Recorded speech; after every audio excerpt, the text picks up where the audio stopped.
आइए हम लोग सब मिलकर प्रभु की आराधना करते हैं। और भजन संहिता 84 और भजन 10 में एक वचन है और ये खूबसूरत वचन है। क्योंकि तेरे आंगन में का एक दिन और कहीं के 1000 दिन से उत्तम है। दुष्टों के ढेरे में वास करने से अपनी परमेश्वर के भवन की डेवढ़ी पर खड़ा रहना ही मुझे अधिक भावता है। अद्भुत वचन है, ठीक है ना। परमेश्वर के आंगन में एक दिन, बाकी कहीं के हजारों दिन से भी कहीं बढ़कर है। और दुष्टों के महल में रहने से अच्छा परमेश्वर के आंगन में यानी कि उसकी डेवढ़ी में खड़ा रहूं हमेशा। हालेलुया। दुष्टों की महल से मुझे परमेश्वर की डेवढ़ी पर खड़ा रहना भावता है, अच्छा लगता है ना। बहुत से ऐसी जगह है जो लोग हजारों साल रहते हैं परंतु उसमें परमेश्वर नहीं है। एक दिन परमेश्वर के आंगन में, बाकी कहीं के 1000 दिन से उत्तर है। आमीन, हालेलुया। आइए प्रार्थना करते हैं। पवित्र, महान और सर्वशक्तिमान परमेश्वर, तेरे भवन में खुशी और आनंद, शांति और प्रेम। तेरे भवन में अंधकार नहीं, तेरे भवन में दुष्टता नहीं है, तेरे भवन में अहंकार नहीं है। प्रभु यीशु, आज हम तेरे भवन में खड़े हैं, दिल से, सच्चे मन से, आत्मा से और सच्चाई के साथ तेरी आराधना करें। क्योंकि जो सच्चाई और आत्मा से तेरी महिमा करते हैं तो उन्हें पसंद करता है। इसीलिए सच्चे दिल से, संपूर्ण हृदय से प्रभु तेरी महिमा करता है।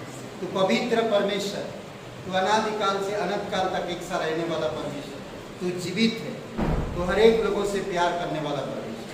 धन्यवाद देते प्रभु तेरी महिमा का, धन्यवाद देते यीशु मसीह के नाम से मांगते हैं, आमीन।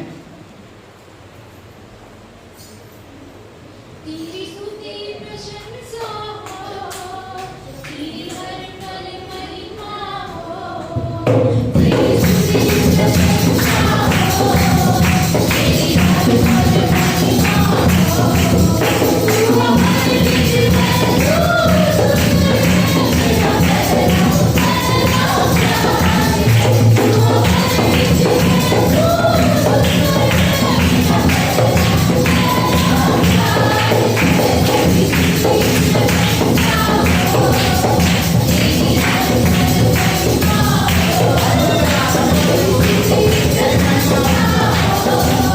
तेरी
और कृपालु परमेश्वर, तेरे लिए कोई भी काम नामुमकिन नहीं, हर एक काम मुमकिन। प्रभु, जो मनुष्य से नहीं हो सकता है वो तुझसे हो सकता है। तू मुर्दों को जिलाता, अंधों की आंखें खोल देता, बीमारों को ठीक करता, भूत प्रेत ग्रस्त लोगों को डांटता, भूत प्रेत को, और वो भाग जाते। प्रभु यीशु, तू सच्चा परमेश्वर, तूने कहा मार्ग सत्य और जीवन में ही, बिना मेरे द्वारा तू पिता के पास नहीं जा सकता।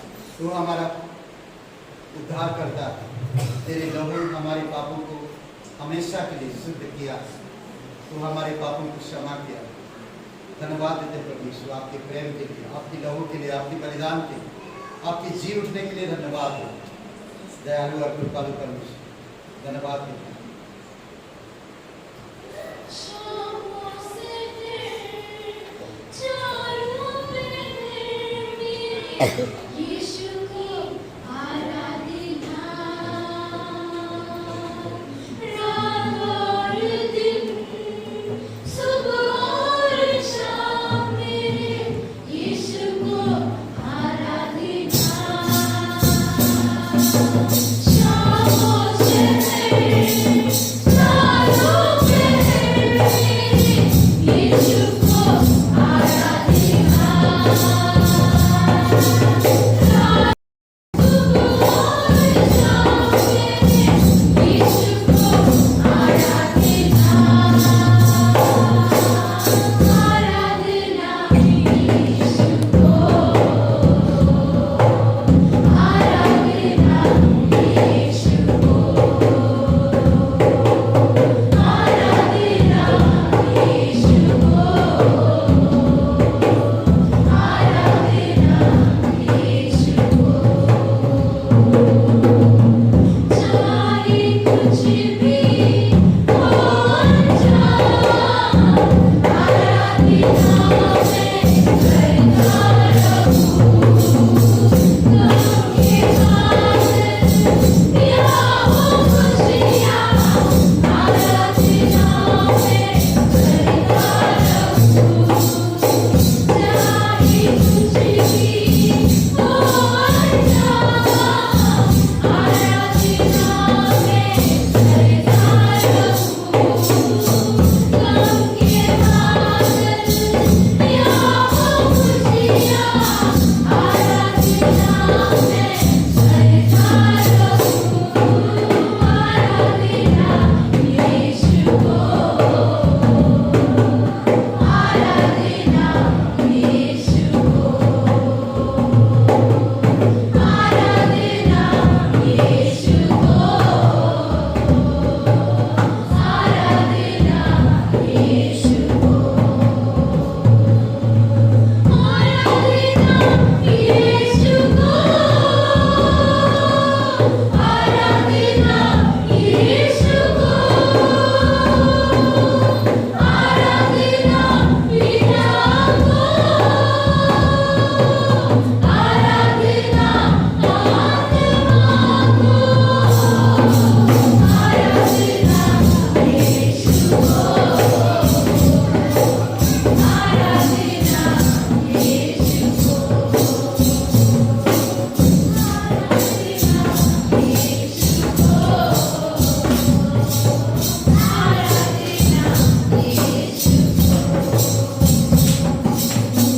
आशीष मुझको तेरे नाम से, आराधना में करता रहूं। जवानी मुझको तेरे नाम से, आराधना में करता रहूं। आशीष मुझको तेरे नाम से,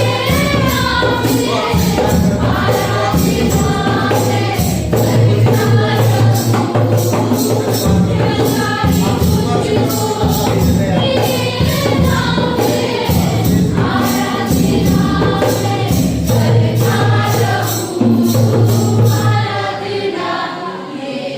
में करता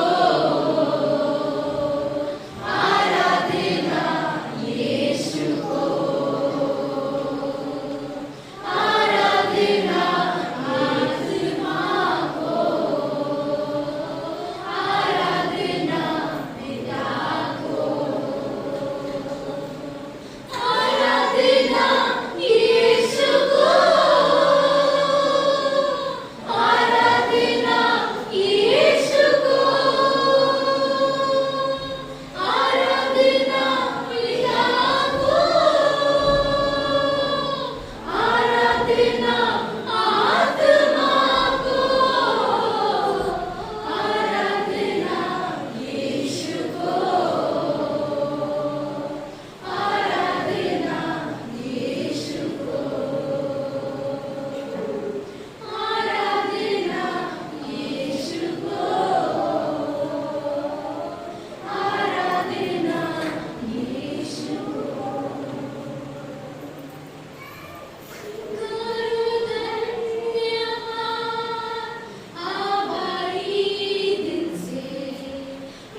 धन्यवाद करते हैं आपके पुनरुत्थान के लिए। धन्यवाद देते हैं हमारी हर एक गुनाहों को माफ करने के लिए। यीशु, तू सच्चा परमेश्वर, तू जीवित परमेश्वर, तू बीमारियों को चंगाई देने वाला परमेश्वर, तू मुर्दों को जिलाने वाला परमेश्वर, तू अंधे की आंखें खोलने वाला परमेश्वर। प्रभु यीशु, धन्यवाद देते आपके अद्भुत कार्य के लिए। लोग चकित थे तेरे कार्य को देखकर, लोग तेरे पीछे थे और तू उनको चंगाई दिया, तू उन्हें आशीर्वाद दिया, तू उन्हें धन्य कहा जो तेरे वचन सुनते और मानते। धन्यवाद दे प्रभु यीशु। अभिषेक करो यहाँ पर सभी लोगों, हृदय को स्पर्श करो प्रभु यीशु। तेरी पवित्र आत्मा के द्वारा छोड़ो पिता, तेरी सामर्थ दो प्रभु यीशु। कोई कमजोर है, कोई तकलीफ में है, कोई परेशानी में है, कोई शरीर से, कोई दिमाग से, कोई आध्यात्मिक से, प्रभु यीशु आप स्पर्श करो। तेरी आत्मा की सामर्थ में बल छुओ प्रभु यीशु। आपका मकसद को दिखा, जीवित और पराक्रमी परमेश्वर।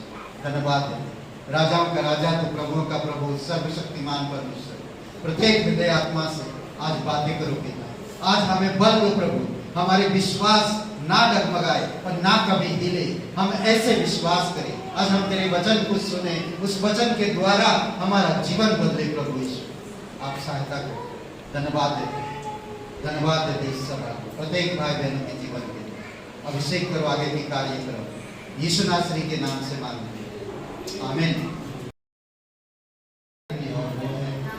सुगंधित भेंट, सुगंधित भेंट।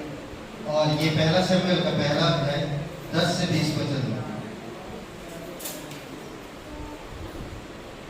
पहला शमूएल का पहला अध्याय 10 से 20।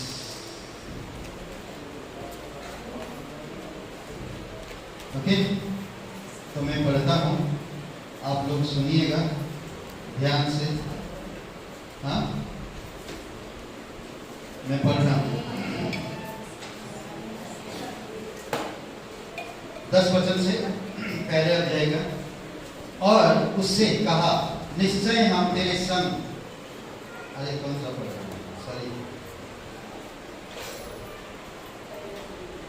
ओके, वचन 9 से पढ़ रहा हूँ। तब शीलो में खाने और पीने के बाद मन्ना उठी और यहोवा के मंदिर के चौखट के एक बाजू के पास एली याजक कुर्सी पर बैठा हुआ था। वह मन में व्याकुल होकर यहोवा से प्रार्थना करने और बिलख कर रोने लगे। और उसने यह मन्नत मांगी, हे सेनाओं के यहोवा, यदि तू अपनी दासी के दुख पर सचमुच दृष्टि करे और मेरी सुधि ले और अपनी दासी को भूल न जाए और अपनी दासी को पुत्र दे, तो मैं उसे उसके जीवन भर के लिए यहोवा को अर्पण करूँगी और उसके सिर पर छुरा फिरने ना पाएगा। जब वह यहोवा के सामने ऐसी प्रार्थना कर रहे थे, तब एली उसके मुंह की ओर ताक रहा था। मन्ना मन ही मन कह रही थी। उसके होठ तो हिलते थे पर उसका शब्द ना सुन पड़ता। इसीलिए एली ने समझा कि वह नशे में है। तब एली ने उससे कहा, तू कब तक नशे में रहेगी? अपना नशा उतार। हन्ना ने कहा, नहीं हे मेरे प्रभु, मैं तो दुखिया हूँ। मैंने ना तो दाख मधु पिया है और ना मदिरा। मैंने अपने मन की बात खोलकर यहोवा से कही है, अपनी दासी को ओछी स्त्री ना जान। जो कुछ मैंने अब तक कहा है वह बहुत ही शकित होने और चिल्लाई जाने के कारण कहा। एली ने कहा, कुशल से चली जा। इजराइल का परमेश्वर तुझे मन जहाँ बर दे। उसने कहा, तेरी दासी तेरी दृष्टि में अनुग्रह पाए। तब वह स्त्री चली गई और खाना खाया और उसका मुंह फिर उदास ना रहा। वे सवेरे उठ यहोवा को दंडवत करके रामा में अपने घर लौट गए और एल्काना अपनी स्त्री हन्ना के पास गया और यहोवा ने उसकी सुधि दी। तब हन्ना गर्भवती हुई और समय पर उसके एक पुत्र हुआ और उसका नाम शमूएल रखा, क्योंकि वह कहने लगी, मैंने यहोवा से मांग कर उसे पाया। पवित्र परमेश्वर पिता, हम धन्यवाद है, आपकी स्तुति महिमा करते हैं। धन्यवाद देते तो प्रार्थना का उत्तर देता है, दिन दुखियों पर कृपा करता है, अनाथों पर।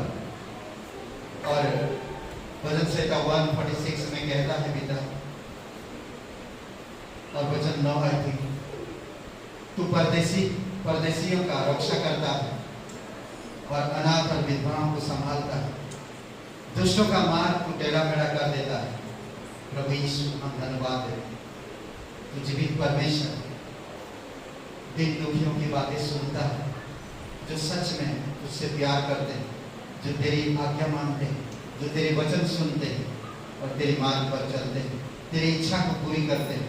प्रभु यीशु, हम धन्यवाद, जीवित और पराक्रमी परमेश्वर, धन्यवाद है। आज हमारे पास कोई ऐसा सुगंधित भेंट नहीं है जो हम चढ़ा सकें, परंतु हमारे पास वो चीज़ है जो आज हम तेरी महिमा कर सकते हैं। धन्यवाद है, आज हम हन्ना के जीवन से सीख सकते हैं क्या चीज़ है वो सुगंधित भेंट जो हम तुझे दे सकें, अर्पण कर सकें। धन्यवाद है, यीशु मसीह के नाम से मांगते हैं, आमीन। ओके, आप सभी लोग कैसे हैं? जो वचन आप लोग सभी लोग पढ़ा, पहला शमूएल का पहला अध्याय 10 से 30 पढ़ा आप लोगों ने? पढ़ा क्या नहीं पढ़ा? हैं? मेरे साथ साथ पढ़े क्या नहीं पढ़े? हैं? सही में पढ़े तो थोड़ी समय बातचीत करें आपस में। ये जो वचन आप लोग पढ़ा ना, अभी जो पढ़े ना, उससे बातचीत करिए, ठीक है? और फिर हम लोग संदेश में चलते हैं 1-2 मिनट के, ठीक है?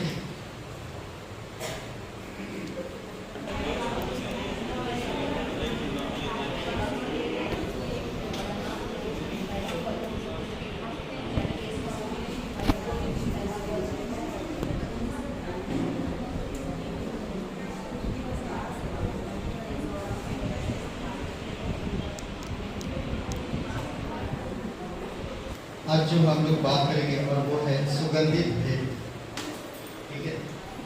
और ये सुगंधित भेंट क्या है, हम लोग परमेश्वर को अच्छी तरह से देख सकते हैं। परमेश्वर ने यूहन्ना 3:16 में अपने बेटे को दे दिया। परमेश्वर जगत से प्रेम कर रहा है और इस जगत के लिए अपने बेटे को कुर्बान कर दे दिया, ताकि जो कोई इंसान उस पर विश्वास करे वो नष्ट ना हो परंतु अनंत जीवन पाए। अद्भुत परमेश्वर,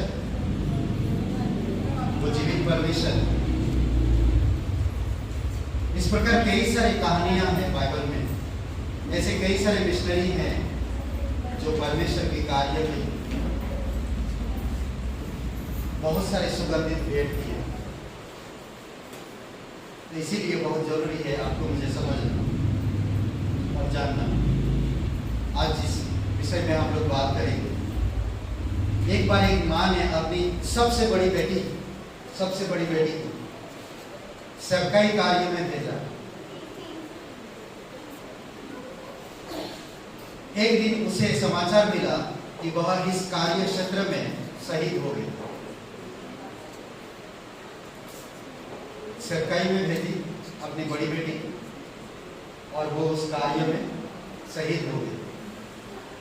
फिर उसने अपनी दूसरी पुत्री को भेजा और वह भी मर गई, यानी कि मारी गई।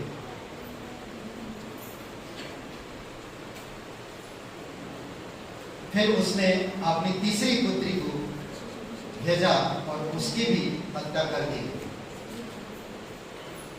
समझ रहे? उसकी भी हत्या कर दी गई। शायद एक कहानी आप लोगों ने पहले सुना। फिर उसके सारे मित्र उसे सांत्वना देने एकत्रित हुए थे। तो उस मां ने कहा, मैं पुत्रियों के वियोग में नहीं रो रही हूं, मतलब खो देने से या उनकी मृत्यु हो जाने से, या मैं उनकी वजह से नहीं रो रहा, बल्कि इसीलिए क्योंकि मेरे पास और कोई पुत्री नहीं जिसे मैं प्रभु की सेवकाई के कार्य में भेज सकूं। कितना बड़ा दिल है, ऐसा दिल है तो सेवा करता है। ऐसा कोई बोल सकता है?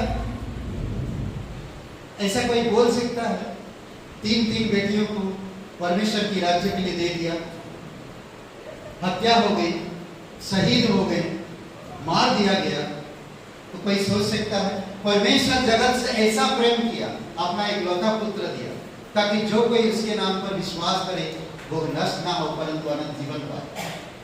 ये औरत आज इस प्रकार नहीं रो रही कि मेरी बेटियों को मैंने खो दिया, पर इसलिए मैं रो रहा हूं कि मेरे पास प्रभु की सेवकाई को देने के लिए सुगंधित भेंट नहीं है। समझ रहे? इतना बड़ा दिल किसका हो सकता है? ऐसा दिल रखने वाला लोगों का विश्वास कभी हिलता नहीं है। इनका जीवन हमेशा समर्पित है। बहुत कम लोग हैं ऐसे। इसके मुंह से कड़वाहट आ सकता है, हे प्रभु तूने ये क्या कर दिया? कड़वाहट, नफरत, बड़बड़ाना, दोष लगाना, ये सब को हो सकता था। मैं इतना बाइबल पढ़ता, मैं इतना प्रार्थना करता, मैं एक लोगों को प्रचार करता, मैं तेरे सेवकाई के लिए बेटी को दिया और बेटी को खोल आपने मार डाला, बोल सकते, परंतु उसने ऐसा नहीं किया। शांत स्वभाव से लोगों को उत्तर दिया। जो लोग उसको सांत्वना देने आए वो ऑलरेडी शांत थी। क्यों? क्योंकि उसका विश्वास मजबूत था। उसकी विश्वास ना हिलने वाला विश्वास था। हम प्रभु यीशु मसीह को जानते हैं। कई सारी जगहों पे यीशु मसीह अपमान सहा, लोग नहीं विश्वास किए, शास्त्री फरीसी षड्यंत्र रचे उसे मार डालने के लिए। थोड़ी समय के लिए सोचिए इस औरत के बारे में।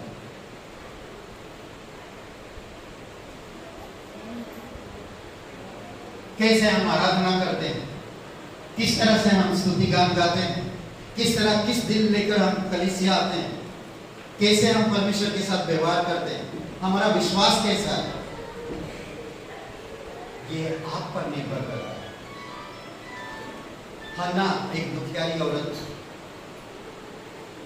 टूटी हुई थी, क्योंकि वचन कहता है, अद्भुत वचन कहता, मुझे बहुत अच्छा लगता है ये वचन।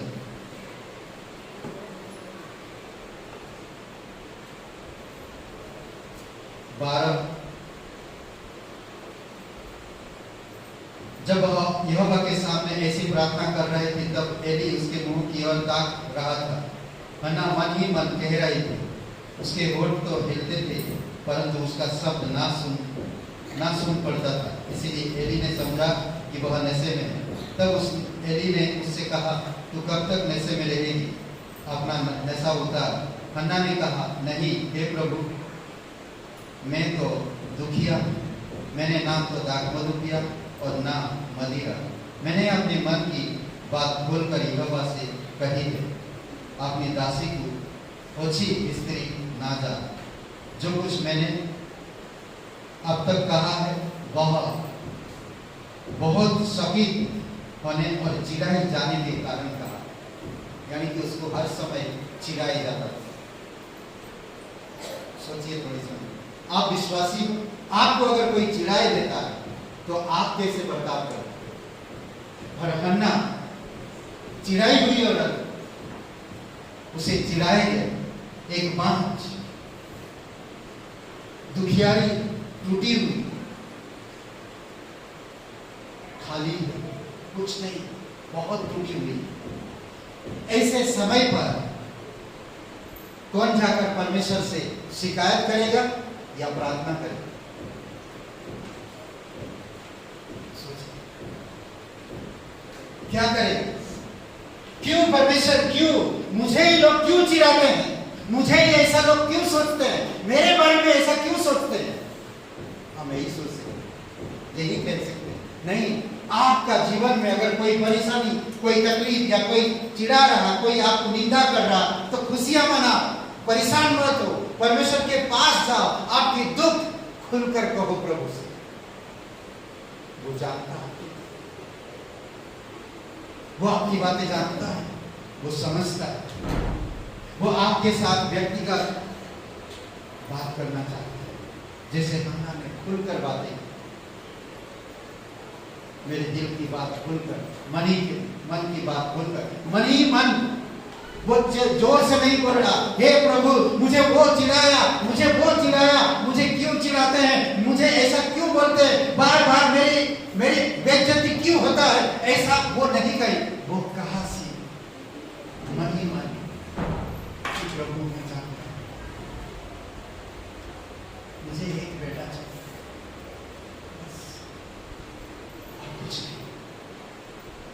और कुछ नहीं, जिसके कारण मुझे लोग चिढ़ा रहे हैं, जिसके कारण मुझे लोग निंदा कर रहे हैं, जिसके कारण मेरा हंसी मजाक उड़ा रहे हैं। आज अगर कोई किसी के प्रति हंसी मजाक उड़ाता है तो वो क्या सोचते हैं?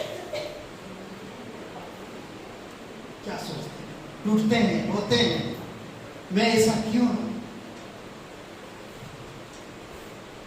किसी के बारे में कहीं एक जगह पे कुछ मित्र बात घूमने गए थे और किसी ने उसके कमजोरी को चिढ़ा दिया और मजाक किया, और उसको बहुत दुख हुआ कि मेरे मित्र ने मुझे चिढ़ाया और मेरे कमजोरी को लेकर मजाक किया सबके सामने, और उसने वो दिमाग में लिया और पहाड़ के ऊपर से छलांग लगा।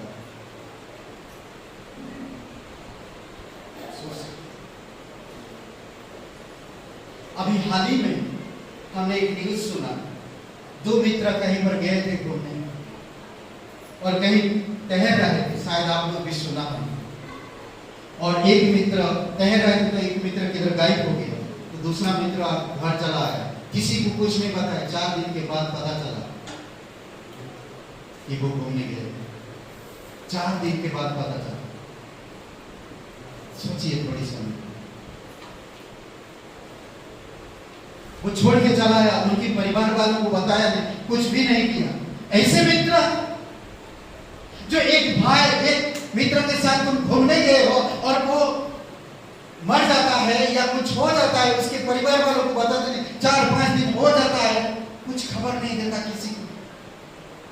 कहकर मैं डर गया, इतना भी इंसान डर गया। ऐसे भी मित्र,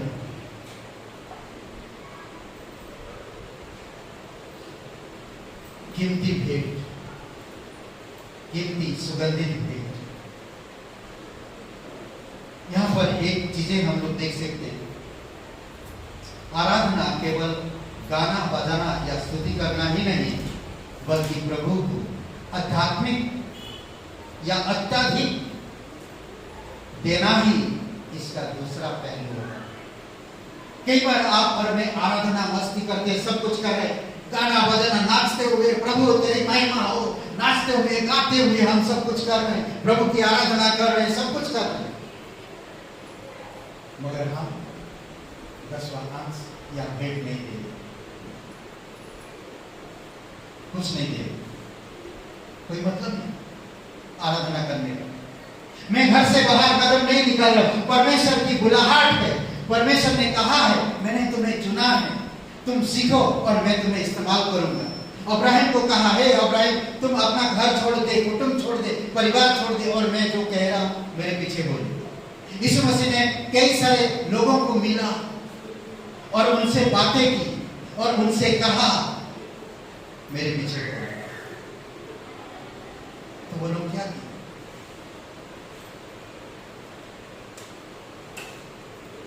थोड़ी समय के लिए सोचिए।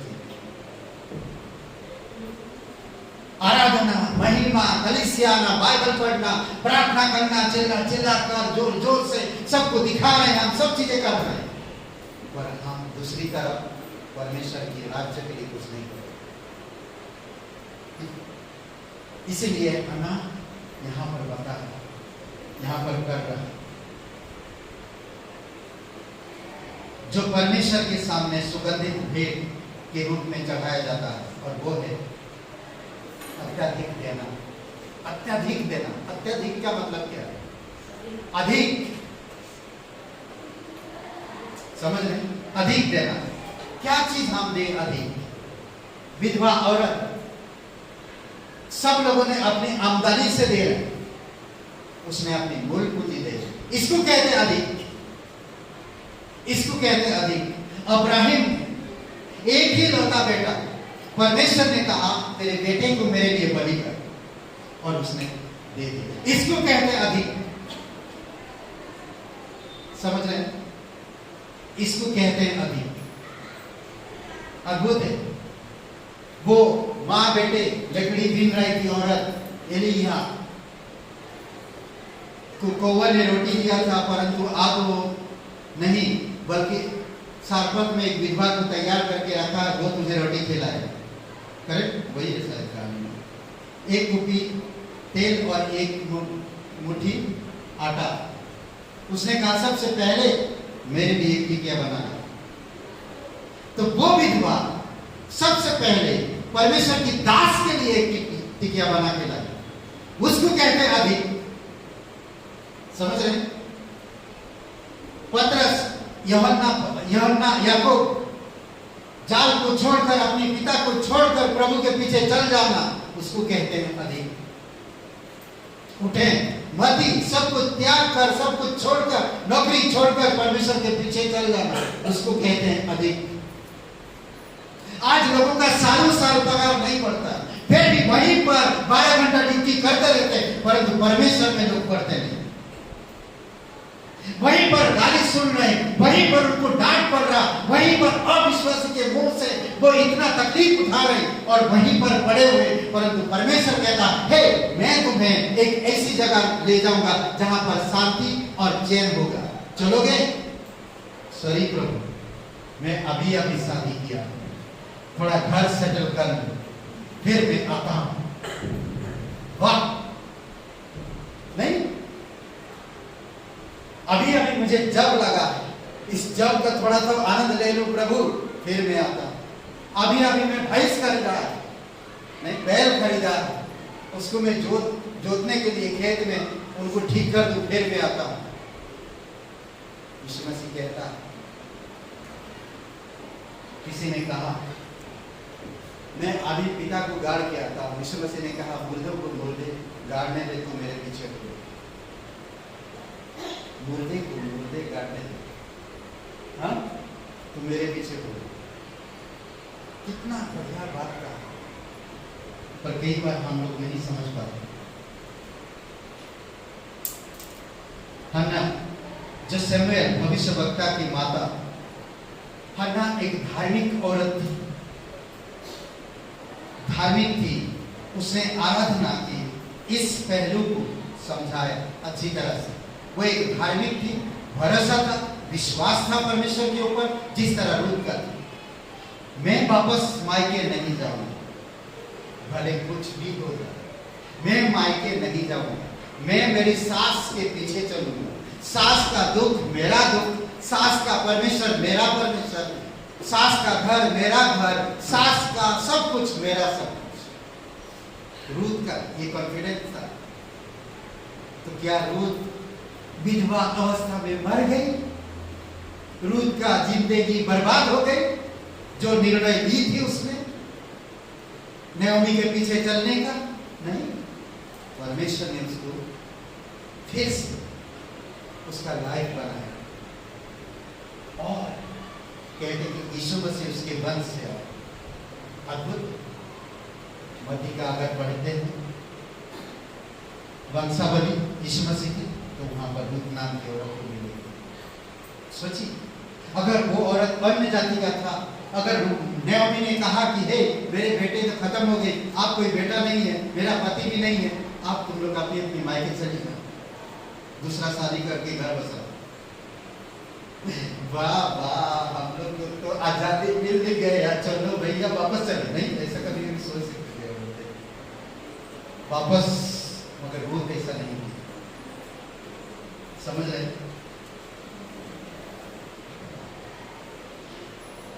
एक शमूएल भविष्यवक्ता की माता हन्ना धार्मिक थी और आराधना के पहलू को समझा। उसने एली याजक से कहा, यह वही बालक है जिसके लिए मैंने प्रार्थना की और यहोवा ने मुझे मुंह मांगा वर दिया, इसीलिए मैं भी उसे यहोवा को अर्पण कर देती कि वह अपने जीवन भर यहोवा ही का बना रहा। तब उसने वही यहोवा को दंडवत किया और बैलों का बलि करवा व परमेश्वर की उपासना करना। यह एक पहला 27 और 28 वचन देखिए, हन्ना जो बता रहे। 25 वचन से हम लोग पढ़ते हैं, 24 से। जब उसने उसका दूध छुड़ाया तब वह उसको संग ले गई और 3 बछड़े और एपा भर आटा और कुपी भर दाखमधु भी ले गई और उस लड़के को सीलो में यहोवा के भवन में पहुंचा दिया। उस समय वह लड़का ही था और उन्होंने बछड़ा बलि करके बालक को एली के पास पहुंचा दिया। तब हन्ना ने कहा, हे मेरे प्रभु, तेरे जीवन की शपथ, हे मेरे प्रभु, मैं वही स्त्री हूँ जो तेरे पास यहीं खड़ी होकर यहोवा से प्रार्थना की थी। यह वही बालक है जिसके लिए मैं प्रार्थना की थी और यहोवा ने मुझे मुंह मांगा वर दिया। 28 में, इसीलिए मैं भी उसे यहोवा को अर्पण कर देती हूँ कि यह अपने जीवन भर यहोवा ही का बना रहे। तब उसने वही यहोवा को दंडवत किया। हालेलुया, कितना खुशी की बात है। जो प्रार्थना से मांगी थी, आप देख रहे हैं, दुखी होकर आई थी, पीड़ा में थी, चिढ़ाई गई थी, खाली टूटी हुई थी अंदर से, मन ही मन परमेश्वर से बातें कर रही, होठ हिल रहे पर चिल्ला नहीं पा रहे, आंसू से बह रही आंखें। आप वही औरत आकर के हैं, परमेश्वर ने अपना काम किया, अब मुझे मेरा काम करना। उसने अपने बेटे को, एक लौता बेटा, सबकी चिढ़ाई हुई, सबकी दुख, सबकी आंसू मुझ दिया और वो जब पैदा हुआ सब लोग उसको समझ गए कि परमेश्वर अद्भुत काम करने वाला है। आप उसके दुख समाप्त, आप उसके तकलीफ समाप्त, आप उसकी सब कुछ खत्म हो गई जब उसका बेटा हुआ और उसको बहुत अच्छा से पाल पोस करके बड़ा किया। सोचिए, थोड़ी समय के लिए दूध पीने तक उसको संभाला, जब तक दूध पिला रही माँ का ममता। अभी बच्चा पैदा हो, दूध पी रही, 1-2 साल सिर्फ उसके साथ रहे। कैसे माँ की ममता छोड़ सकता उसे एक ऐसी जगह पर जहां पर उसका कोई रिश्तेदार नहीं, जहां पर काफी दूर है घर से। मैं इसको कितनी गोद में संभाला, बिस्तर, अच्छा बिस्तर बना के उसको सुलाया, अपने हाथों से फीडिंग किया है, अपनी दूध पिलाया। मैं इसे कैसे अलग कर सकता? वे हन्ना कह सकती थी, हन्ना ऐसा शिकायत कर सकती थी परमेश्वर के पास जाकर, हे परमेश्वर, एक ही तो बेटा है, ये बेटा मेरे बुढ़ापे की सहारा हो सकता है।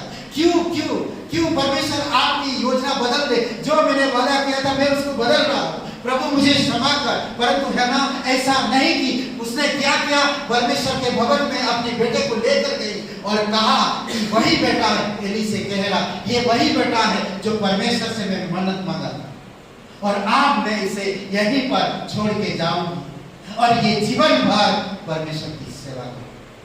हालेलुया। ये सुगंध भेंट, ये सुगंध भेंट।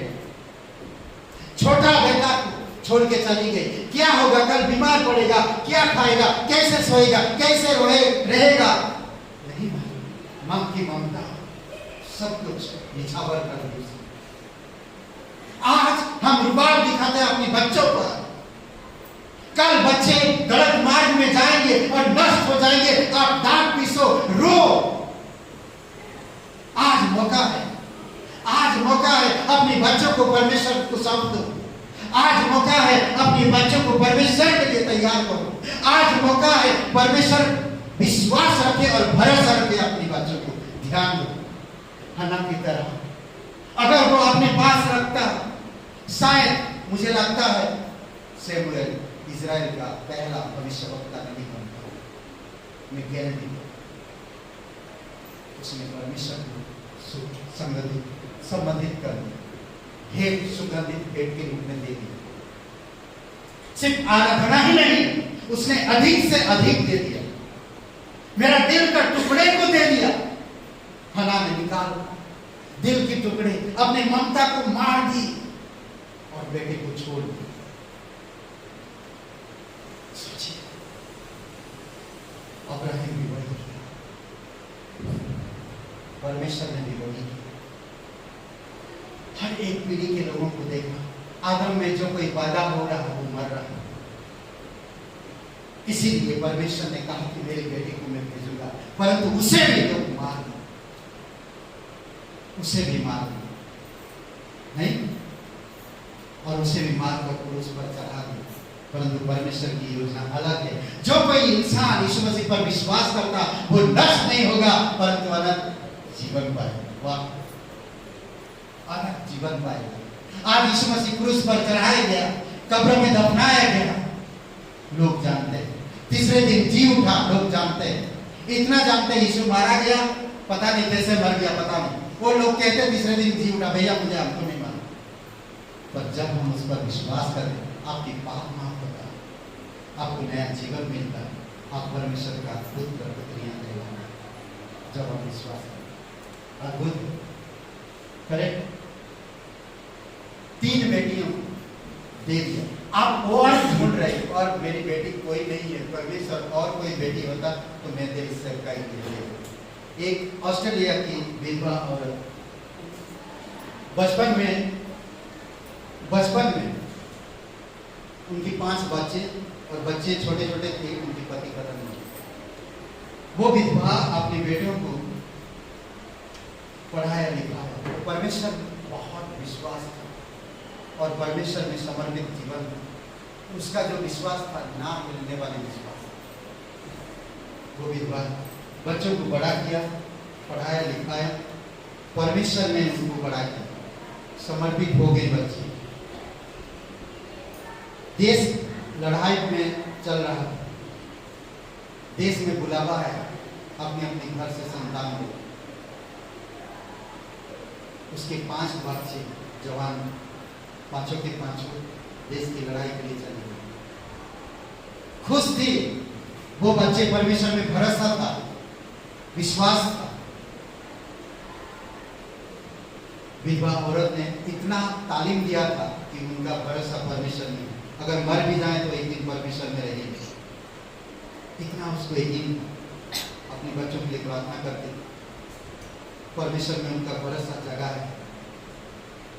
और एक दिन क्या जानते थे, वो ऊपर की कमरे में थी और खिड़की से देख रही थी, बारिश हो रहा था और कोई एक जन वहां से आ रहा उसके दरवाजे की तरफ, गेट की तरफ। और वो ऊपर से देखा कि एक पास्टर आ रहा है और ये पास्टर जब आता है बोलते कि बुरी खबर लेकर आता, बुरी खबर मतलब इस पास्टर का जिम्मेदारी था, अगर कोई खो गया तो उसके परिवार को बताना, या कोई मर गया तो उसके परिवार को बताना। इस पास्टर का जिम्मेदारी था। वही पास्टर को हर जगह पे भेजा जाता। किसी के भी घर में कोई खत्म हो गया तो उसको भेजा जाता। तो वो समझ गई थी वो औरत कि, तो वो दौड़ के नीचे गई और द्वार खोला और पास्टर को स्वागत किया। और पास्टर बैठा, दोनों बैठे बातें कर नहीं पा रहा, कैसे बताएं उस औरत को पास्टर, शब्द नहीं मिल रहा। तो औरत ने पूछा कि कौन सा, पांचों में से कौन सा, 5 शहर की लड़ाई के लिए गई, पांचों में से कौन सा? तो पास्टर ने बोला, बड़ी कोमल और विनम्रता से और बहुत ही टूटी ना आवाज से, धीमा आवाज से, बोल ही नहीं पा रहा। तो आखिरी में बोला कि 5। आप सोचिए, 5 बेटे, बचपन से पति खत्म है, 5 बेटों को पढ़ाया लिखाया, परवरिश किया, परमेश्वर ने पढ़ाया, और 5 के 5 खत्म।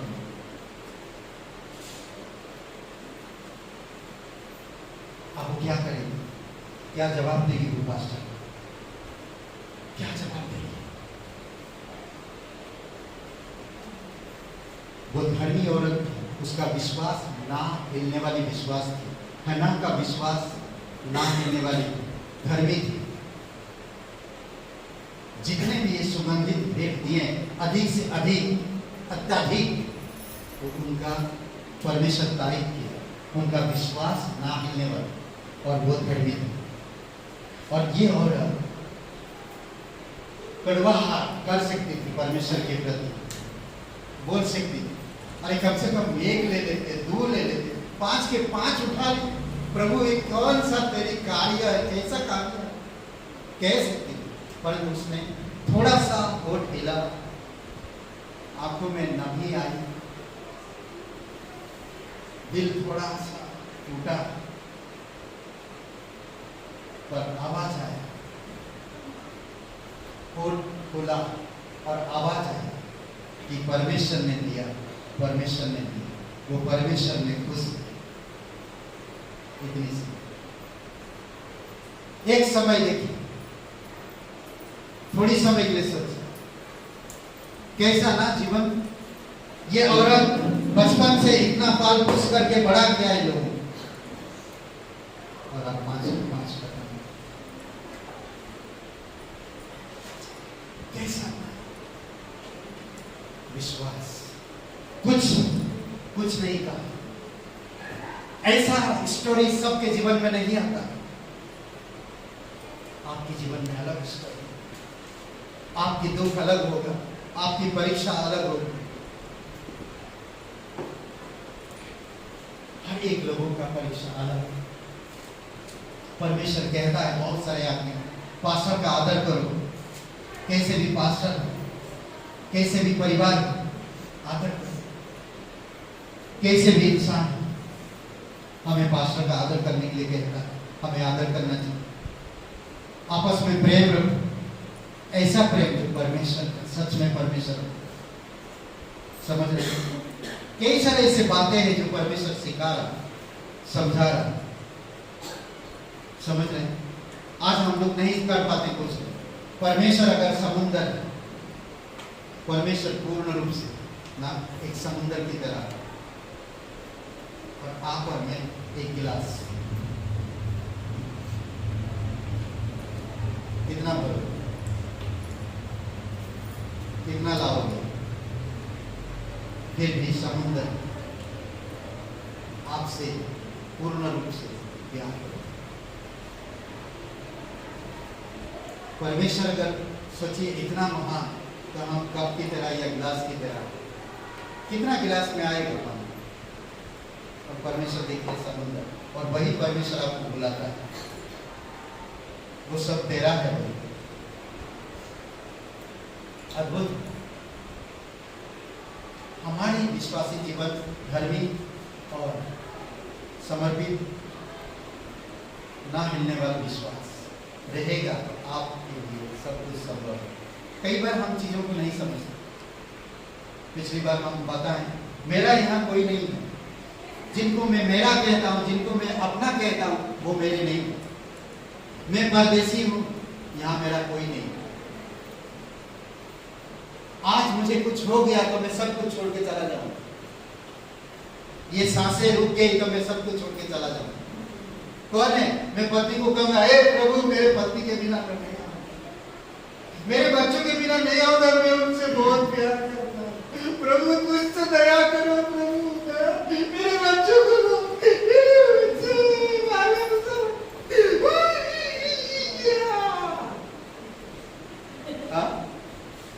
होगा नहीं, कोई नहीं।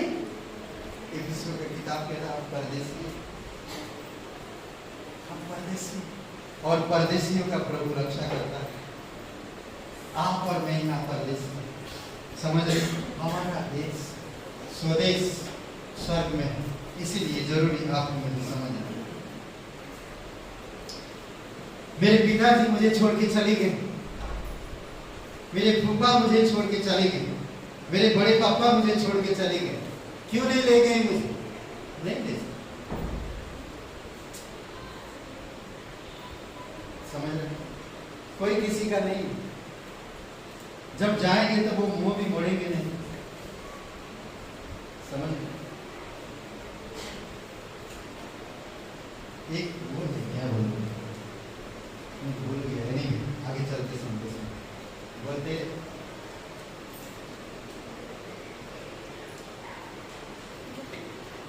याद आ रहा था, भूल गया, नहीं, बाद में बताता हूं। ओके, तो बैलों का बलिदान करना वह परमेश्वर की, हेलो क्या बोलते, हेलो चेक, बैलों का बलिदान करना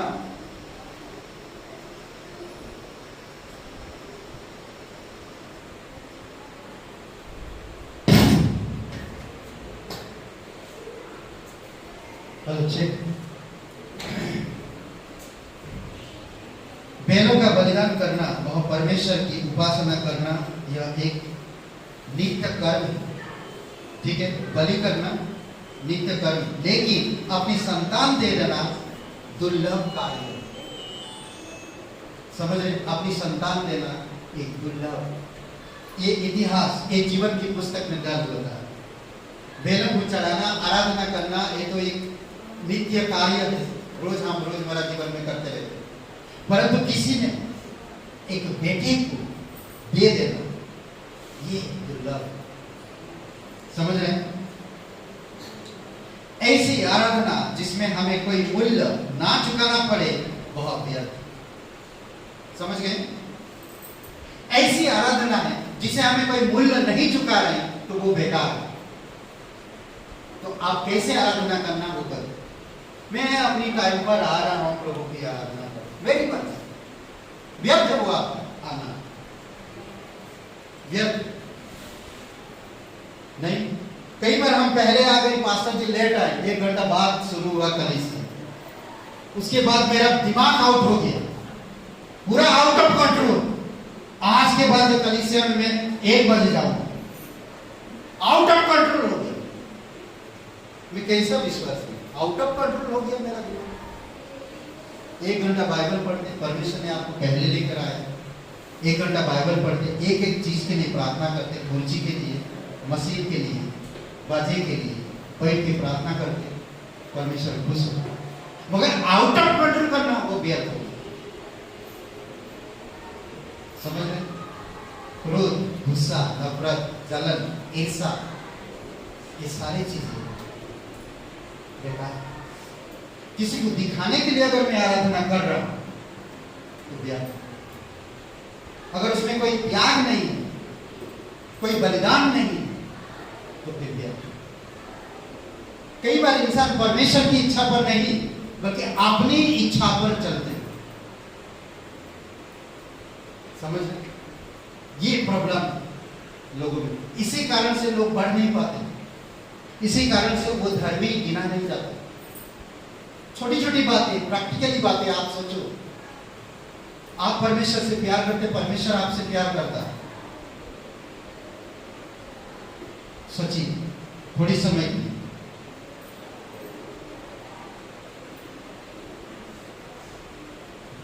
अब्राहिम ने अपने प्रिय पुत्र को बलिदान को आराधना कहा। अपने प्रिय पुत्र, उत्पत्ति का 22 अध्याय वचन 5, जोर से कोई पढ़िए। अब्राहिम ने क्या कहा देखिए, उत्पत्ति 22 अध्याय वचन 5। जब अपने बेटे को बलि करने के लिए गया तो वहां पर क्या कहा, अपनी दास को ना नौकर को क्या कहा, देखिए। और उसने अपने सेवकों से कहा, गधे के पास यहीं ठहरे रहो या लड़का, और मैं वहां जाकर और दंडवत करके फिर तुम्हारे पास आऊंगा। ये जो दंडवत शब्द है, आराधना शब्द है। अपनी दास से कहा, गधे और तुम यहीं पर रुको, मैं और मेरे बेटे जाकर हम दंडवत करके आते हैं परमेश्वर। अपने बेटे को लेकर गया बलि करने के लिए। सोचिए, आज हमारी बात या हमारी कार्य दूसरों को प्रेरित नहीं करता तो मेरे जीवन कैसे एक गवाही के तौर पर आत्मा को जीत पाएगा। मैं अगर परमेश्वर पे भरोसा रखता हूँ और मैं उस भरोसा को कायम नहीं रख पाता हूँ तो मेरा भरोसा रखने का कोई मतलब ही नहीं है। अगर मैं परमेश्वर के पीछे चल रहा हूँ और उसमें कोई त्याग नहीं है तो परमेश्वर के पीछे चलने का मेरा कोई लाभ नहीं। बस क्या होगा जब परमेश्वर के सामने आप खड़े रहेंगे तो अच्छा लगेगा नहीं।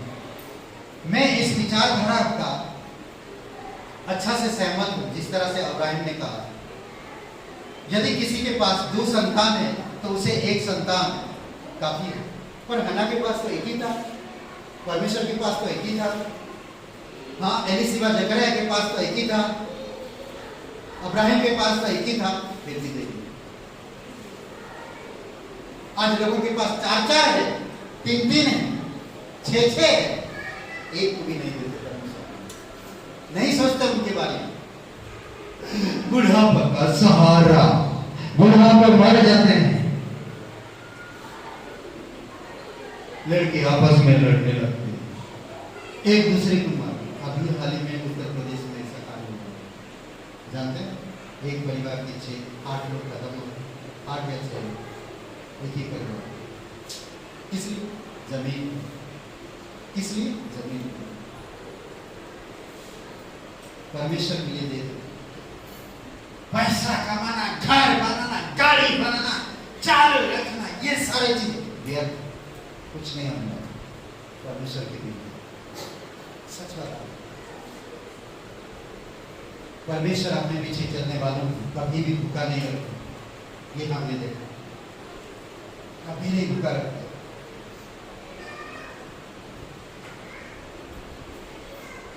परमेश्वर ने भी अपना इकलौता पुत्र को शहीद होने के लिए मिशनरी के रूप में दे दिया। परमेश्वर यूहन्ना 3:16 करेक्ट। यहोवा ने मूसा से कहा, क्या मनुष्य के, क्या पशु के, इजराइलों में जितने अपनी मां के जेठे पहलौठा उन्हें मेरे लिए पवित्र मानना बहुत मेरा ही है। निर्गमन का 13:1-2 वचन पढ़िए। निर्गमन 13 वचन 1 और 2 मैं बंद करूंगा।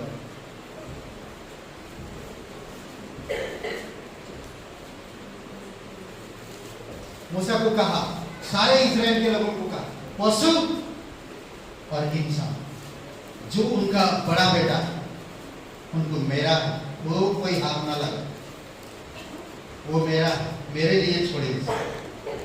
अगर 6 लाख है तो 6 लाख परिवार में हर एक बड़े बेटे बड़े बेटी परमेश्वर का। चलो हमारी कलीसिया में ऐसा जरूर नहीं, टेंशन नहीं हुआ। पढ़िए। फिर यहोवा ने मूसा से कहा, क्या मनुष्य, क्या पशु के इस्राएलियों में जितने अपनी मां के जेठे हो उन्हें मेरे लिए पवित्र मानना, वह मेरा ही है ना? वो परमेश्वर का कुछ नहीं कर सकते। रो पीटो काम करा, कुछ करा, नहीं कर सकते, वो परमेश्वर का, वो पवित्र है। जब तक मसीही लोग परमेश्वर की इस मांग को गंभीरता पूर्वक नहीं लेते, तब तक सेवकों की कमी दिखाई देती। सिर्फ पास्टर जी कर रहे, गंभीरता से लोग नहीं लेते इन चीजों। कभी एक ही परिवार कलीसिया चला रहा, क्या कर सकते? प्रॉब्लम है, समझ रहे? एक ही इंसान कलीसिया चला रहा, क्योंकि और कोई गंभीरता से नहीं ले।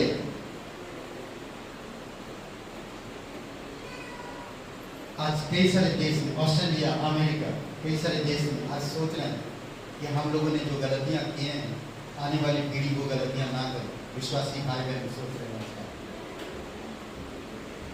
हमने जो गलतियां किए हैं वो आने वाली पीढ़ी वो गलतियां ना करे। हम कलीसिया गए पर हमारे बच्चों को छोड़ गए, हम कलीसिया मिशन फील्ड में गए परंतु हमारे बच्चों को लेकर नहीं गए, हम संगति में गए, फेलोशिप में गए, परंतु हमारे बच्चों को हम लैपटॉप, मोबाइल फोन ये सब देकर हम चले गए, परंतु लोगों का हुआ संतान बिगड़ते गए, माता पिता धर्म में बढ़ते गए। समझ रहे हैं? तो इसीलिए जरूरी है कि आपको मुझे समझना, सतर्क रहें।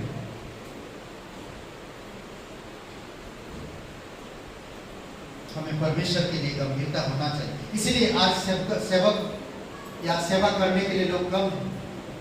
इसीलिए कोई माँ बाप गंभीरता से नहीं लेते। घर में 4-4, 5-5 बच्चे हैं, उनके कमाने के बारे में ज़्यादा सोचते हैं, उनको जॉब के बारे में ज़्यादा सोचते हैं, उनकी करियर के बारे में ज़्यादा सोचते हैं, पर परमेश्वर के राज्य के बारे में कोई नहीं सोचता। क्या परमेश्वर आपको भूखा रखेगा? क्या परमेश्वर आपको धोखा देगा? क्या परमेश्वर आपको झूठ बोलेगा? क्या परमेश्वर में जब आपका बेटा जाएगा या बेटी जाएगा तो क्या परमेश्वर उसको मूर्ख बना के रखेगा या बदनामी करेगा या लोगों के सामने उसका हंसी मजाक करेगा? क्या ऐसा परमेश्वर करता है? क्या बोलते? क्या परमेश्वर में जाना करियर नहीं है? क्या परमेश्वर का प्रचार करना करियर नहीं है? क्या परमेश्वर की बाइबल का अवलोकन करना करियर नहीं है? क्या परमेश्वर के वचनों को अच्छी तरह से बताना करियर नहीं है? क्या बोलते हैं? पौलुस इतना बड़ा पढ़ा लिखा होने के बावजूद भी वो पढ़ा को कूड़ा कचरा समझा जो संसार में पढ़ा था। डॉक्टर सुभाष, उन्होंने कहा कि जो मैंने डॉक्टर बना वो मेरे लिए व्यर्थ है, वो मेरे लिए व्यर्थ है। डॉक्टरी पढ़ने के बाद उनकी माता पिता पढ़ाए, उनको पैसा खर्चा करके जब वो डॉक्टर बन गया तो कहा कि ये डॉक्टरी पढ़ाई व्यर्थ है, क्योंकि मुझे प्रभु की सेवा करना। हालेलुया। सोचिए, थोड़ी समय के लिए कुछ चीजों के लिए सोचिए। आपकी संतान आपकी बातें नहीं सुनी, कारण क्या है, वजह क्या है? हमें नहीं पता, परमेश्वर को पता है, पर हमें परमेश्वर में समर्पित करना।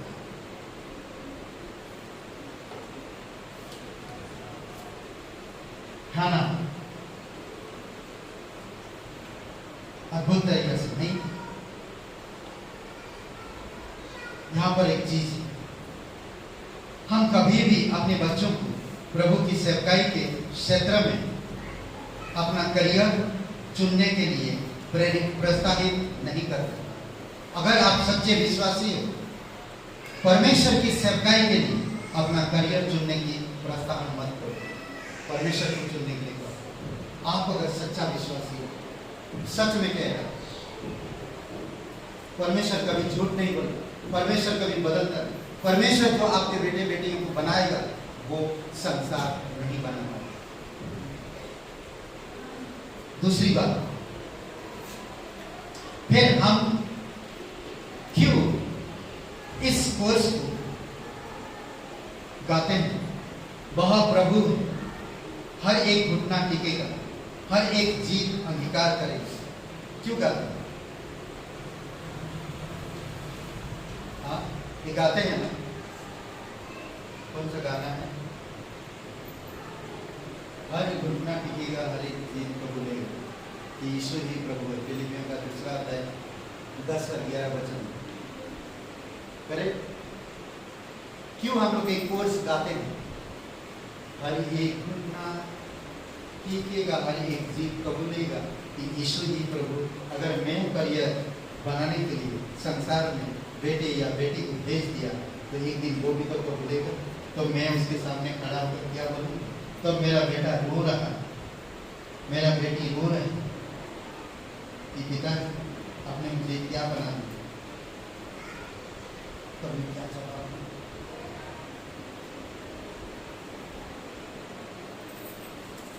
नहीं, हर एक घुटना टिकेगा, हर एक जीव कबूलेगा कि यीशु ही प्रभु है। एक और हम लोग गाते हैं, एक और व्यक्ति जो हमें आराधना के इस दूसरे पहलू को सिखाता है और वह पापिनी स्त्री ना, पापिनी स्त्री। आई थिंक लूका का 7वां अध्याय या 8वां अध्याय। क्या तोड़ देती है पापिनी स्त्री?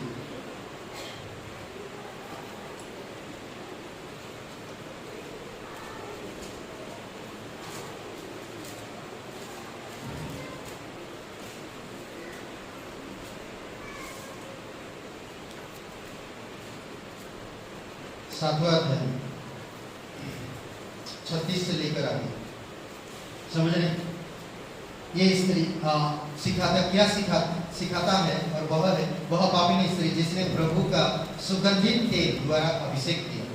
उसने सब कुछ किसी का नाक परवाह करते हुए, जानती है वो मैं बदनामी हूँ, जानती है मैं सही औरत नहीं हूँ, जानने के बावजूद भी एक ऐसे बड़े घर में जहां पर यीशु था वहां पर घुस गई और अपनी कीमती इत्र उड़ेल ली और अपनी बालों से आंसू बहाने लगी और वो आंसू से यीशु के पैरों पर पड़ा और अपनी बालों से उसके पैर पूछे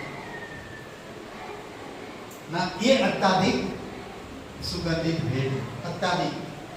उसने अपनी नाक परवाह करते हुए, हमें अपनी परवाह नहीं बल्कि हमें परमेश्वर के लिए तैयार रहने की जरूरत है। वह रोई, अपने प्रभु की पैर अपने आंसुओं से धोए थे और उन्हें बहुत चुमा था। यह सब हम भी कर सकते हैं, पर अलग कदम बहुत महंगा था, पर अगला कदम बहुत महंगा था। उसने वह बेशकीमती इस पांव पर उड़ेल दिया। कुछ और गाने वह कोर्स गाना हमें बुरा नहीं लगता कि बेशकीमती इत्र को उसने उड़ेल दिया। उसका नेक्स्ट कदम था आंसू बहाना, पैर को पूंछना, चूमना, ये तो आम बात, पर अगली कदम जो था उसका वो कीमती चीजों को उड़ेल दिया। चेले जो वहां पर बैठे हुए इतनी महंगी चीजें बर्बाद कर बोले नहीं। जब चुम रही थी, रो रही थी, तब कोई कुछ नहीं बोला। जब कीमती चीज को उड़ेल दी उसने, तब बोलो समझे?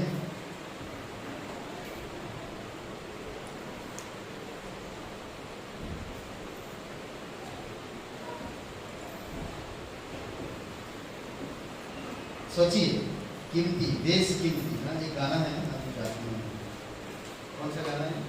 देश कीमती। प्रभु यीशु मसीह कीमती बलिदान, अपनी बलिदान दे दिया, आप और मेरे लिए कीमत चुका है यीशु मसीह। उसकी लहू, उसकी प्राण, उसकी शरीर कीमती थी, बहुमूल्य हमारे लिए वो दे दिए। पर जब हमें अपनी तनख्वाह के दशमांश से कुछ ज्यादा देना पड़ता है तो हम बड़बड़ाने लगते हैं। नहीं, हमारी तनख्वाह से अगर हम ज्यादा देने लगता है तो हमें बड़बड़ाने लगते हैं। ज्यादा तनख्वाह तो मिला पर ज्यादा देना नहीं चाहते, उसमें भी बड़बड़ाना चाहते हैं। एक मित्र ने कहा, बहुत खूबसूरत, मुझे मुझे अच्छा लगा। किसी ने, ये मसीह नहीं है, मतलब बाहर की दुनिया में, तो मैं बता, वो ईश्वर के पास गया और ईश्वर के पास जाकर कहता कि प्रभु आज मेरा नौकरी का इंटरव्यू है, मुझे नौकरी लग जाए, जो भी सैलरी होएगा, अगर लग गया तो जो भी सैलरी होगा पहला मंथ का पूरा का सैलरी में आपको ला दूं। तो नेक्स्ट डे इंटरव्यू में गया, इंटरव्यू पास हो गया और जॉब लग गया। सैलरी 25,000 पूरा महीना भर काम किया, बहुत खुश था एकदम ना, हैप्पी हैप्पी आ रहा, नाचते हुए आ रहा, गाते हुए आ रहा, वाह मेरा बात प्रभु सुन लिया, ईश्वर की महिमा, धन्यवाद देते हुए आ रहा। और जब 25 तारीख मतलब महीना, एक महीना काम हुआ और तनख्वाह आ गया उसके अकाउंट में, और उसने देखा मैं पैसा आ गया, मोबाइल फोन में मैसेज आ गया, अकाउंट में इतना पैसा 25,000 रुपया आ गया। तो उसने वादा किया था, तो 25 का आधा कितना होता है? हैं? हाँ? हाँ? कितना होता है?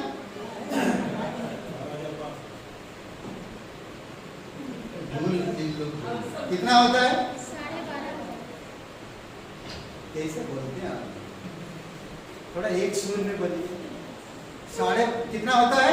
12.5। अभी आवाज आया?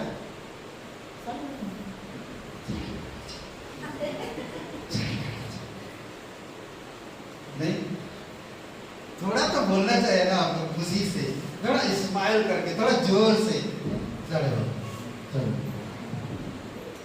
चढ़े अच्छे बोलते हैं आप, वेरी गुड। ओके, तो 12.5, तो उसने 12.5 जेब में रखा और जा गया रोड में, प्रभु आप समझदार, आप सबकी दिल की बात समझते हो, मेरे हालत को आप जानते हो, मैं पूरे के पूरे कैसे दे सकता हूँ, आगे कैसा जीवन जीऊं, मैं 12.5 देता हूँ। नेक्स्ट महीना 12.5 दे दूँ। तो नेक्स्ट महीना में जब उसको सैलरी आया सिर्फ 12.5, आप 12.5 का आधा करेंगे तो कितना होता है? 6,250। तो उतना लेकर गया, फिर जाकर के प्रभु आप जानते मुझे इतना आया, मैं इतना दे रहा हूँ, अगली बार वो पूरा दे दूँ। फिर अगली बार उसको 6,250 रुपया, 250 रुपया सैलरी। तो उसका भी उसने, अब तक उसको समझ नहीं आया, उसका भी उसने परमेश्वर ईश्वर से बातें की, उसका आधा करके देना चाहता है। तो आखिरी में नौकरी चली गई। समझ रहे? आप और मैं ईश्वर को नहीं नचा सकते, हम ईश्वर के अनुसार चलना चाहिए, तब हम कामयाबी होंगे डेफिनेटली। यानी कि तो मजाकिया कहानी था, अच्छा लगता है।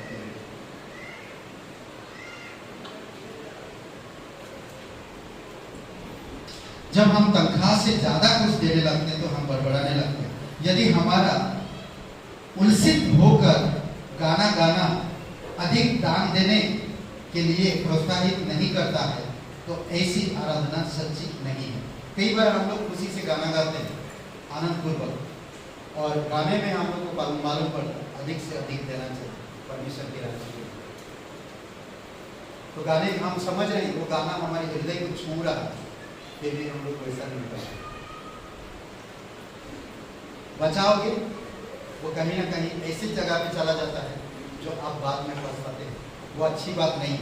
इसीलिए परमेश्वर की इच्छा अनुसार हैना, अब्राहिम, एलिशिबा, जकरया, इन लोगों की तेरा परमेश्वर के लिए अधिक से अधिक अत्यधिक देना चाहिए।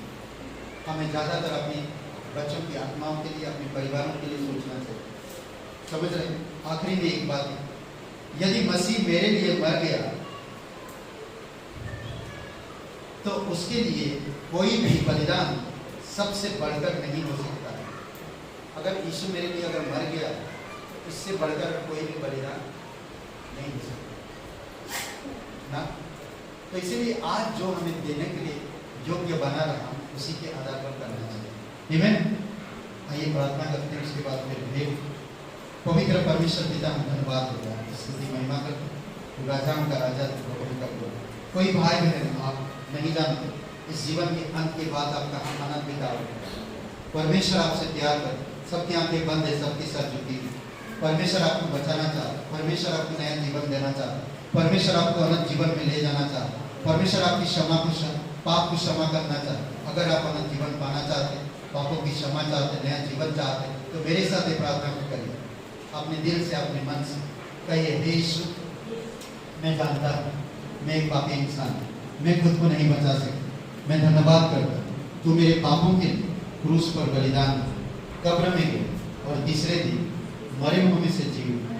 तू जीवित परमेश्वर, तन मन से तेरे बलिदान पर, तेरे गाले जाने पर, तेरे जी उठने पर मैं विश्वास कर, मुझे माफ कर, मेरे हृदय में आ, मुझे नया जीवन दे। तन मन से तेरे बलिदान पर मैं विश्वास कर, तू मेरा मुक्तिदाता, तू मेरा उद्धार कर, तू पवित्र परमेश्वर का एकलौता है। यीशु नाम से धन्यवाद, यीशु के नाम से आप बैठे रहिए।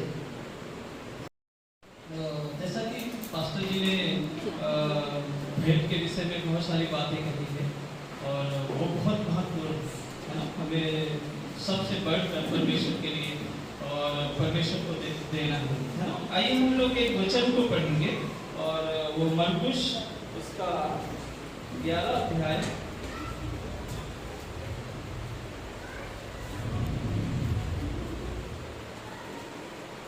मरकुश 12 और वहाँ पर एक बात लिखी है। मरकुश 12 और 30 में एक आज्ञा है जो प्रभु यीशु मसीह ने हम लोगों को दिया है ना। वहाँ पर लिखा है कि और तू प्रभु अपने परमेश्वर से अपने सारे मन और अपने सारे प्राण से और अपनी सारी बुद्धि से और अपनी सारी शक्ति से प्रेम रखना है ना। परमेश्वर ने हमारे लिए ये आज्ञा दी है। ये बाइबल की सबसे बड़ी और मुख्य आज्ञा है। परमेश्वर ने ये कहा, तू प्रभु अपने परमेश्वर से अपने सारे मन, अपने सारे प्राण, अपनी सारी शक्ति और अपनी सारी बुद्धि के साथ प्रेम रखना है ना। परमेश्वर हमें देखते हैं जब हम प्रार्थना में, जब हम परमेश्वर के साथ समय निकालते हैं या परमेश्वर के साथ एकांत में होते हैं, तब परमेश्वर हमें देखते हैं। जब हम परमेश्वर को वचन को पढ़ते हैं उस समय परमेश्वर हमें देखते हैं, हमें सुनते हैं और हमारा ध्यान रखते हैं। और सबसे महत्वपूर्ण बात है, जब हम परमेश्वर को देते हैं उस समय परमेश्वर हमें देखते हैं। उस समय परमेश्वर हमारे हृदय को, हमारे मन को देखते हैं। परमेश्वर है ना, हम परमेश्वर को कितना दे रहे हैं, हम परमेश्वर से कितना प्रेम करते हैं, हम परमेश्वर को कैसा प्रेम करते हैं। पहला वाला प्रेम करते हैं या तो दूसरा वाला या तीसरा या एकदम थर्ड क्वालिटी में हम परमेश्वर से प्रेम करते हैं। परमेश्वर उस समय हमें देखते हैं जब हम परमेश्वर के लिए कुछ करते हैं या परमेश्वर के लिए हम कुछ निकालते हैं, है ना। कुछ लोग, कुछ भाई बहन लोग ऐसा करते हैं, हम सब उसमें आते हैं कि हम लोग जो सबसे हमारे जेब में जो सबसे मतलब ऐसा कमजोर पैसा होगा या सबसे पुराना होगा या सबसे फटा रुपया होगा या सबसे छोटा होगा, वो परमेश्वर के लिए हम लोग देते हैं। लेकिन याद रखना है हमें, हम सबको, हम भी उसमें आते हैं, हम सबको याद रखना परमेश्वर हमें देखता है। हम परमेश्वर से कितना प्रेम करते हैं वो परमेश्वर हमें देखते हैं। परमेश्वर सब कुछ जानते हैं। इसलिए चाहिए हमें, यहाँ पर जो लिखा है सबसे बड़ी आज्ञा में जो परमेश्वर ने लिखा है, तू प्रभु अपने परमेश्वर से अपने सारे मन, अपने सारे प्राण, अपनी सारी शक्ति, अपनी सारी बुद्धि के साथ परमेश्वर से प्रेम रखना, अपनी सारी शक्ति के साथ परमेश्वर से प्रेम रखना, है ना। अपना सारा सब कुछ हमें परमेश्वर को देना, है ना। अपना प्राथमिकता, पहला स्थान, अपना अच्छा चीज हमें परमेश्वर को देना। सोच लो, अगर मैं किसी अधिकारी को या किसी ऐसे व्यक्ति को जो वो प्रधान व्यक्ति है, उसको मैं अगर कुछ चीज दे रहा हूँ, अगर उसको मैं थोड़ा कम या थोड़ा अच्छा नहीं, अगर ऐसी चीज दूँ, क्या वो मुझसे प्रसन्न होगा? क्या वो मुझसे खुश होगा? नहीं होगा ना। उसको मैं सबसे अच्छी चीज देता हूँ, अपने घर में रखी हुई सबसे अच्छी चीज मैं उसको देता हूँ सत्कार को, है ना। हमारा परमेश्वर परम प्रधान परमेश्वर सारी दुनिया को संचालन करता, हमें सांसें देता है, वो हमें चलाता है, हमारा जीवन उसने निर्धारित करके रखा है कि हम कितने दिन इस पृथ्वी पर रहेंगे। वो हमारा परमेश्वर है ना। हमारे जब हम उसको देते हैं, जब हम उससे प्रार्थना करते हैं, जब हम उसके वचन को पढ़ते हैं, उस समय परमेश्वर देख रहा होता है, हमारे प्रेम को देख रहा होता। हम परमेश्वर से कितना प्रेम करते हैं, हमें इस बात को ध्यान रखना। हमें बाइबल बताती है कि हमें लालच नहीं करना, है ना। जैसे पास्टर जी अभी बता रहे थे, है ना। किसी वो एक व्यक्ति था जो कि वो बहुत अच्छी बात थी कि उसने सैलरी में से दिया नहीं परमेश्वर, है ना। अंत में उसकी नौकरी भी चली गई। हमें ध्यान रखना, परमेश्वर सामर्थी परमेश्वर, ताकतवर परमेश्वर, वो हमारी हर चीज को, हमारी हर एक बात को जानता। यदि हम परमेश्वर को प्राथमिकता देते हैं, पहला प्रेम हम परमेश्वर को देते हैं अपनी हर एक चीजों में, या अपनी शैली या अपने घर की सारी जो भी चीजें हैं जो हम परमेश्वर को दे सकते हैं, उसमें अगर हम सबसे अच्छा या प्राथमिकता हम परमेश्वर को देते हैं। कभी कभी हम सोचते हैं कि शायद मैं परमेश्वर के लिए अपनी शैली में से कुछ निकालूंगा तो मेरे जीवन में कमी आ जाएगी, इतना पैसा कम पड़ जाएगा। ये हमारा सोच अच्छा नहीं है ना। ये हमारा अच्छा स्वभाव और ये अच्छा सोच नहीं है ना। वो कमी नहीं होगी, परमेश्वर होने नहीं देगा, फिर शेष जो हमारे पास बचेगा उससे ज्यादा परमेश्वर हमें बढ़ा देगा। जैसे कि उस व्यक्ति के विषय में पास्टर बता रहे थे, अगर वो अपने महीने की पूरा अगर परमेश्वर को जो वादा किया था अगर दे देता तो उसका नौकरी बचा रहता और परमेश्वर उसकी सैलरी भी बढ़ा सकता था, है ना। हमारा परमेश्वर ऐसा परमेश्वर है कि हम वो देखता है कि हम उससे कैसे प्रेम करते हैं, पहला वाला या दूसरा या तीसरा या एकदम थर्ड पार्टी में हम परमेश्वर से प्रेम करते हैं। हमें याद रखना, सोचना, देने के समय, प्रार्थना के समय, वचन पढ़ने के समय हमें ध्यान में रखना कि हम कैसा प्रेम परमेश्वर से रखते हैं। आमीन। आइए प्रार्थना करेंगे। सर्वशक्तिमान हमारे जीवित परमेश्वर प्रभु यीशु मसीह, सचमुच परमेश्वर पिता, आप हमें देखते हैं परमेश्वर की कि हम आपसे कैसा प्रेम रखते हैं प्रभु यीशु मसीह। आपने हमसे प्रेम किया, अपने आप को हमारे लिए दे दिया है प्रभु यीशु।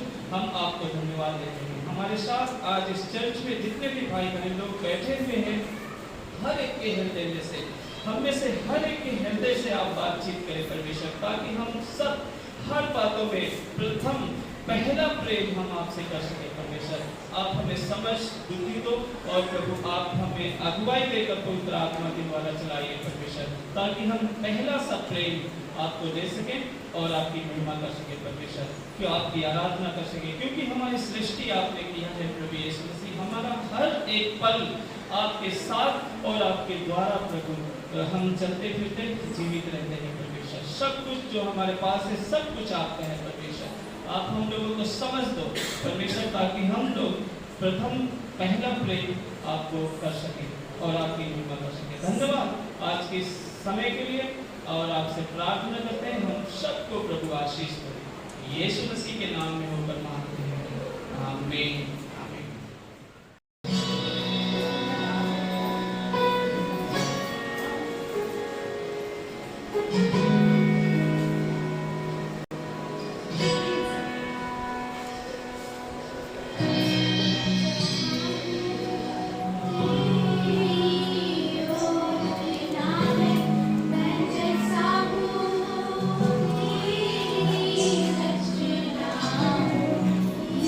जीवन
देखिए जो ताली बजाइए, उसके लिए प्रार्थना करें जल्द से जल्द ठीक हो, ठीक है, उसके लिए प्रार्थना करिए जल्द से जल्द ठीक हो और एक दिन प्रभु की महिमा हो जीवन से। ओके, और कोई नया व्यक्ति है? ओके, आपस में एक ताली बजा सकते हैं। जयप्रकाश जी के मुँह से एक गवाही सुनना चाहता हूँ। ये छोटी सी गवाही है। काफ़ी समय से तलाश कर लखनऊ में अपने प्लाट, लेकिन प्राइवेट लोगों जो है परमेश्वर की महिमा से प्लाट की रजिस्ट्री हो चुकी है। उस प्लान को हम लेने के लिए 3 साल पहले भी गए थे, लेकिन नहीं ले पाए थे वहाँ पे। ब्रिटिश ने उसको ले रखा था, लेकिन 3 साल बाद उसी प्लान को हमको भी जाके मिला, जो 3 साल बाद पहले नहीं ले पाए। इस प्लाट को हमने देखने गया था तो हमने मन में ही प्रार्थना किया था, परमेश्वर तेरी इच्छा तेरी मर्जी पूरी हो, तेरे चरणों में रखते हैं इस प्लाट को, क्योंकि उस प्लाट को लेने के लिए बड़ी भीड़ लगी थी वहाँ पे। कुछ लोगों ने पहले से भी बयाना दे रखा था, लेकिन हमने कुछ भी बयाना नहीं दिया था, बस परमेश्वर पर भरोसा ही रखते थे। और जिस पार्टी का था उससे बात करके आए थे कि हम जो है 1 हफ्ते के अंदर जमीन को दिला देंगे। और जो हमने समय दिया था 2 दिन पहले हमारे पास फोन आया, भैया आपने कोई बयाना नहीं दिया था, कोई कॉल नहीं की, और एक व्यक्ति ने जो है इस जमीन का पैसा दे रखा है, जैसा कि ये आप हमने कहा हमने जो बात कही है, अभी बैंक बंद चल रहे हैं 2-3 दिन में, जब जैसे बैंक खुलेगी हम जो है ये परमेश्वर की महिमा है कि हमने उसके लिए कोई बयाना भी नहीं दिया था, बस पास्टर जी ने भी प्रार्थना किया था, पूरा परिवार जो है। और शुक्रवार को जो है उस प्लाट की रजिस्ट्री हो चुकी है। हम बहुत बहुत धन्यवाद देंगे परमेश्वर का, जो 12 साल से अभी नहीं हो पाया था, अब जाकर हमें परमेश्वर ने प्रेस किया है। धन्यवाद करते हैं, सारी खबरों और महिमा इसी मसीह को देते हैं। धन्यवाद।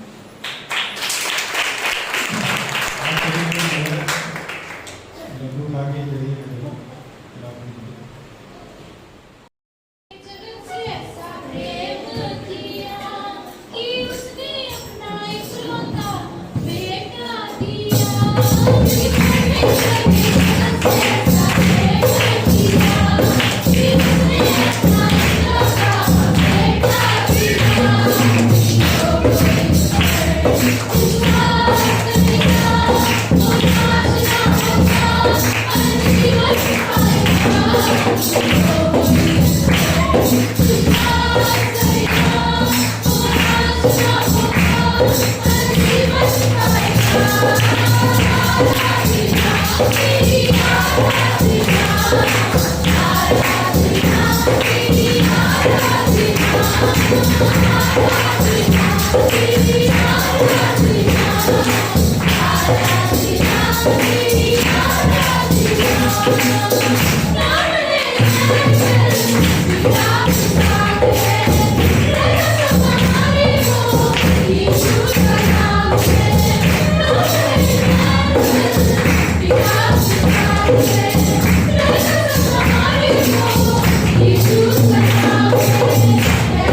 Thank you.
परमेश्वर दयालु और कृपालु परमेश्वर, सारा आदर सारा महिमा तुझे देते हैं। प्रत्येक लोगों को प्रभु यीशु इस वचन के द्वारा आप अगुवाई करना, घटी कमी को दूर करना, शरीर की कमजोरी को दूर करना। यीशु मसीह तेरे नाम से चंगाई मिले, सामर्थ मिले और पूर्ण रूप से स्वस्थ रहे। धन्यवाद, आपकी अनुग्रह उन पर बनाई रखिए, जॉब में, कारोबार में, घर परिवार में। प्रभु यीशु हर एक व्यक्तिगत जीवन में, बच्चे बड़े सभी लोगों को आपकी अनुग्रह रहे। आप सब प्रत्येक लोगों से प्यार करते हैं, आप उनकी घटी कमी को जानते हैं। आप स्पर्श करो प्रभु यीशु, चंगाई दो, सुरक्षित रखो, अंधकार से दूर रखो, ज्योति में अगुवाई करो और तेरी आध्यात्मिक चीजों में भरपूर करो और पवित्र आत्मा के द्वारा अगुवाई करो। धन्यवाद देते पिता, तेरी दया और तेरी कृपा बनी रहे।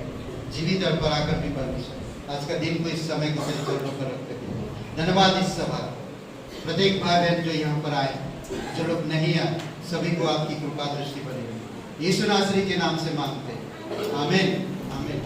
सबको आशीष मिले, बहुत बहुत